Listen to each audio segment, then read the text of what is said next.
আসসালামু আলাইকুম, স্বাগত জানাচ্ছি মারফত ইংলিশ টিচিং সেন্টারের পক্ষ থেকে। আশা করছি প্রিয় শিক্ষার্থী বন্ধুরা তোমরা সবাই ভালো আছো। আজকেও তোমাদের জন্য সাফিক্স প্রিফিক্স এর অন্যতম একটি গুরুত্বপূর্ণ ক্লাস উপস্থাপন করতে যাচ্ছি। আমরা গত ক্লাসে তোমাদের সাথে বলেছিলাম যে পার্টস অফ স্পিচের গুরুত্বপূর্ণ চারটা বিষয় পার্টস অফ স্পিচের আমাদের প্রয়োজন হয় সাফিক্স প্রিফিক্সে। একটা হচ্ছে নাউন, একটা হচ্ছে ভার্ব, তৃতীয় নম্বর হচ্ছে অ্যাডভার্ব এবং চতুর্থ হচ্ছে অ্যাডজেক্টিভ। এই চারটা পার্টস অফ স্পিচ আমাদের সাফিক্স প্রিফিক্স করার জন্য খুব প্রয়োজন এবং লাগে। তো এইগুলো আমাদের কি করে একটা প্র্যাকটিসে আমরা ব্যবহার করতে পারি সেগুলোর জন্য আমরা তোমাকে এই এক্সারসাইজটা একটু দেখতে বলছি। তুমি ক্লাস করতে থাকো, ইনশাআল্লাহ তোমার সাফিক্স প্রিফিক্স করার ক্ষেত্রে কোনো সমস্যা হবে না। তো এটা একটা বোর্ড কোশ্চেন, আমরা বোর্ড কোশ্চেন তোমাদেরকে সলিউশন করে দেখাবো যে আসলে কি সহজে একটা সাফিক্স প্রিফিক্স মানে সমাধান করা যায়। হ্যাঁ, দেখো, লক্ষ্য করো। প্রথমেই বলা হচ্ছে যে লাইফ উইদাউট লিজিওর, জীবন মানে অবসর ছাড়া, এন্ড রিল্যাক্স। হ্যাঁ, রিল্যাক্স মানে আরাম করা। এখানে যে শব্দটা লক্ষ্য করো, এই যে রিল্যাক্স শব্দটা দিয়ে আছে, এই রিল্যাক্স শব্দটি কিন্তু ভার্ব। হ্যাঁ, তো রিল্যাক্স শব্দটি ভার্ব আছে, কিন্তু এইখানে লক্ষ্য করো এই জায়গাটা কিন্তু আমার ভার্ব দিয়ে আছে, ইজ কিন্তু ভার্ব। তো ভার্ব পাশাপাশি ভার্ব কখনোই বসতে পারে না, ঠিক না? তো এখন এখানে কি বসবে, এটা একটা প্রশ্ন। এর জন্য আমরা তোমাকে ওই যে নাউন কোথায় বসে, অ্যাডজেক্টিভ কোথায় বসে, অ্যাডভার্ব কোথায় বসে, অথবা ভার্ব কোথায় বসে, এর ক্লাস কিন্তু আমি তোমাদেরকে পূর্বে ক্লাসে দিয়েছি। যারা আজকের ক্লাসে এক্সারসাইজ দেখছো তারা কষ্ট হলেও একটু আমাদের পূর্বের ক্লাসটা দেখে আসবে। ইনশাআল্লাহ যদি তুমি দেখে আসো তাহলে তোমার জন্য এইটা বোঝার ক্ষেত্রে খুব সুবিধা হবে। আমি তোমাকে ওই ক্লাসে বলেছিলাম যে সবসময় তুমি মনে রাখবে কোন সেন্টেন্সের যদি ভার্ব থাকে, লক্ষ্য করো যে ভার্ব, এই ভার্বের আগে যদি গ্যাপ থাকে, তো ভার্বের আগে সাধারণত নাউন থাকে, এটা আমরা বলেছিলাম। হ্যাঁ, যে নাউন কোথায় কোথায় বসে, তার মধ্যে এক নম্বর হচ্ছে ভার্বের আগে নাউন থাকে। ভার্বের আগে নাউন থাকে, তাহলে আমরা নিশ্চিত বুঝতে পারছি যে এই শব্দটা যেহেতু ভার্ব আছে, কিন্তু এখানে নাউনে রূপান্তর করতে হবে। হ্যাঁ, তাহলে আমরা যদি আনসার করি তাহলে কি হয়, রিল্যাক্স শব্দটি হচ্ছে ভার্ব, তো আমরা একে নাউনে রূপান্তর করব। এটি আইওএন যোগ করলে নাউন হয়। এগুলো তোমাকে মুখস্থ করতে পারবে যে রিল্যাক্সকে আমরা কিভাবে নাউনে রূপান্তর করতে। হ্যাঁ, তুমি শুধু মনে রাখো যে ভার্বের আগে নাউন থাকে, এই জায়গাটা নাউনের অবস্থান আছে, তো নাউন যেহেতু ওখানে বলবে, এই জন্য আমরা রিল্যাক্স শব্দটিকে রিল্যাক্স, এটি আইওএন যোগ করলে নাউন হয়, টি আইওএন যোগ করলে নাউন হয়, এমইএনটি যোগ করলে নাউন হয়, এরকম গুলো আছে, তোমরা মুখস্থ করে নিতে হবে এগুলো। তাহলে আমরা যদি অর্থের দিক বিবেচনা করি, লক্ষ্য করো, life without leisure and relaxation is dull. হ্যাঁ, যে জীবনে যদি অবসর এবং বিশ্রাম না থাকে তাহলে জীবন কি হয়ে যাবে, বিষণ্ণ হয়ে যাবে। হ্যাঁ, অথবা আরেকটা বিষয় তুমি এখানে লক্ষ্য করতে পারো, লক্ষ্য করো লেজিওর শব্দটি কিন্তু নাউন।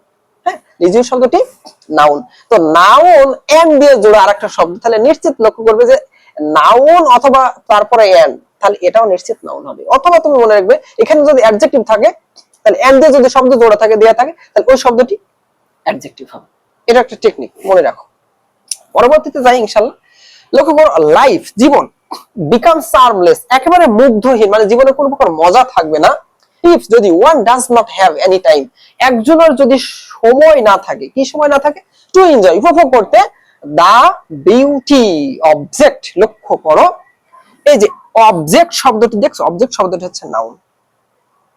হ্যাঁ, তো নাউনের আগে আমি কিন্তু বলেছিলাম যে নাউনের আগে কে থাকে, নাউনের আগে অ্যাডজেক্টিভ থাকে। হ্যাঁ, অ্যাডজেক্টিভ কোথায় কোথায় হয় আমি বলেছিলাম যে অ্যাডজেক্টিভ কোথায় হয়, নাউনের আগে অ্যাডজেক্টিভ বসে। হ্যাঁ, তাহলে নিশ্চিত এখানে বিউটি, এই যে বিউটি শব্দটি কিন্তু নাউন। এখন নাউনের আগে তো নাউন কখনো বসতে পারে না, নাউনের আগে কে থাকে, এটা নিয়ম, নাউনের আগে অ্যাডজেক্টিভ থাকে। তাহলে অ্যাডজেক্টিভ যেহেতু থাকে, তাহলে বিউটি, বিউটির অ্যাডজেক্টিভ কি, আমরা অ্যানসার কি লিখতে পারি, বিউটি, বিউটিফুল।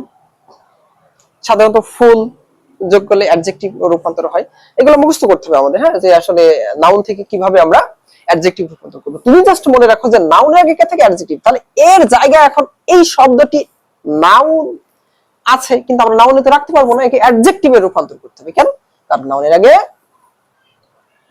অ্যাডজেক্টিভ থাকে। পরবর্তীতে যাও, মনোটোনিয়াস ওয়ার্ক। মনোটোনিয়াস মানে হচ্ছে একঘেয়েমি, হ্যাঁ, বা একটানা। মনোটোনিয়াস ওয়ার্ক মানে একঘেয়েমি কাজ বা একটানা কাজ, হিন্ডার্স বাধা দেয়, দা স্মুথ, লক্ষ্য করো, স্মুথ অফ ওয়ার্ক, কাজের যে গতি বা তারল্যতা, হ্যাঁ, স্মুথ শব্দটি তুমি তারল্য বলতে পারো বা গতিবিদ এগুলো বলতে পারো, সেটাকে কি করে, হিন্ডার্স বাধাগ্রস্ত করে। একটানা মানে এমনি তুমি বোঝো যে একটানা যদি কাজ করা হয় সকাল থেকে সন্ধ্যা পর্যন্ত একটানা কাজ, সেই কাজের প্রতি যে সকালে যে গতিটা তুমি দিতে পারছিলা পরবর্তীতে কি বিকেলে সেই গতি দিতে পারবে না। এই জন্য একটানা কাজ স্মুথ, মানে তারল্য। এখন শব্দটা হচ্ছে তুমি লক্ষ্য করো যে হিন্ডার্স হচ্ছে ভার, তো হিন্ডার্স যেহেতু ভার, বি হচ্ছে আর্টিকেলস, তো আর্টিকেলস এর পরে নাউন হয়। আমরা বলেছিলাম যে নাউন কোথায় কোথায় হয়, আমি বারবার বলছি যে নাউন কোথায় হয়। আমরা 6 জায়গায় নাউন দেখাইছিলাম, একটা সেন্টেন্সে 6 জায়গায় নাউন থাকে, তার মধ্যে আর্টিকেলস এর পরে নাউন হয়। হ্যাঁ, তো আর্টিকেলস এর পরে যদি নাউন হয় তাহলে এখানে শব্দটি স্মুথ আছে, তো স্মুথ হচ্ছে অ্যাডজেক্টিভ। তো এই স্মুথ কে আমরা যদি নাউন করি স্মুথনেস হবে, হ্যাঁ, তারল্যতা বা গতিবিদ আমাদের। তাহলে আমরা কি দাঁড়ালো, মনোটোনিয়াস ওয়ার্ক হিন্ডার্স বাধাগ্রস্ত করে দা স্মুথনেস অফ ওয়ার্ক, কাজের যে গতি সেই গতিকে বা তারল্যতা সেটাকে কি করে, বাধাগ্রস্ত করে। পরবর্তী যাও, leisure increases our speed to work, অবসর আমাদের কাজের গতিকে বৃদ্ধি করে দেয়। এভরিবডি নোজ, প্রত্যেকেই জানে, দ্যাট যে ওয়ার্ক, লক্ষ্য করো ওয়ার্ক, এখানে ওয়ার্ক শব্দটি কিন্তু ভার্ব, ইজ কিন্তু এখানে ভার্ব। তো আমরা কি জানি, ভার্বের আগে কে থাকে, ভার্বের আগে নাউন থাকে। হ্যাঁ, এটা আমি বলেছিলাম, নাউন 6 জায়গায় থাকে, তার মধ্যে 1 নম্বর হচ্ছে ভার্বের আগে সে নাউন থাকে।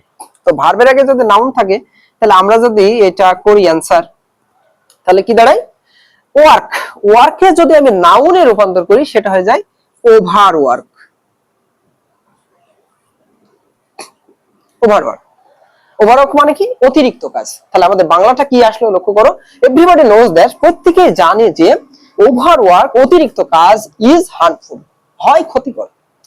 অথবা আরেকটা জিনিস খেয়াল করতে পারো, relative pronoun, who is that হচ্ছে রিলেটিভ প্রোনাউন, তো এই দ্যাট কিন্তু রিলেটিভ প্রোনাউন। তো দ্যাট রিলেটিভ প্রোনাউনের পরে যদি তোমার কোন শব্দ থাকে সাধারণত সেই শব্দটা নাউনে রূপান্তর হয়, এভাবে মনে রাখতে পারো। কিন্তু আমাদের মূল নিয়ম হচ্ছে ভার্বের আগে কে থাকে, নাউন থাকে, এটা খেয়াল করো।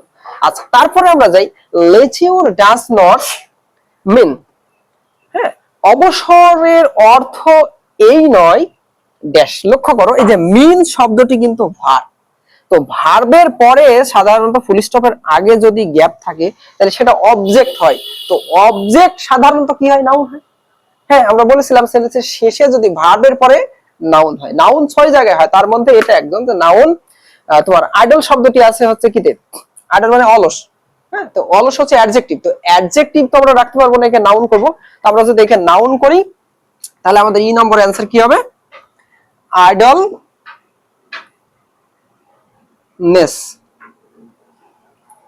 আনসারটা হলো আইডলনেস। তাহলে আমরা কি হলো, লেজিওর ডাজ নট মিন আইডলনেস, মানে অবসরের অর্থ এই নয় যে হচ্ছে অলসতা। হ্যাঁ, তাহলে আমরা it gives freshness to recreate our energy, এটি আমাদেরকে কি দেয়, নতুন ভাবে শক্তি অর্জনের সক্ষমতা তৈরি করে দেয়। তাহলে আমরা দেখো 5টা অ্যানসার, জাস্ট তুমি এরকম একটা প্যাসেজ আকারে দেয়া থাকবে, তুমি এইভাবে আনসার গুলো করতে হবে। তো তুমি আমাদের এই নিয়মগুলো পাশাপাশি আমাদের ক্লাসগুলো ফলো করতে থাকো, তাহলে তোমার সাফিক্স প্রিফিক্স করা একেবারে সহজ হয়ে যাবে। এরপরে আমরা তোমাদেরকে এক্সারসাইজ 2 ইনশাআল্লাহ আনবো, তুমি আমাদের ক্লাস নিয়মিত করতে থাকো, ইনশাআল্লাহ তোমার সাফিক্স প্রিফিক্স আর কোনো সমস্যা থাকবে না, এই প্রত্যাশায় প্রিয় শিক্ষার্থী বন্ধুরা আজকে এই পর্যন্ত। আসসালামু আলাইকুম।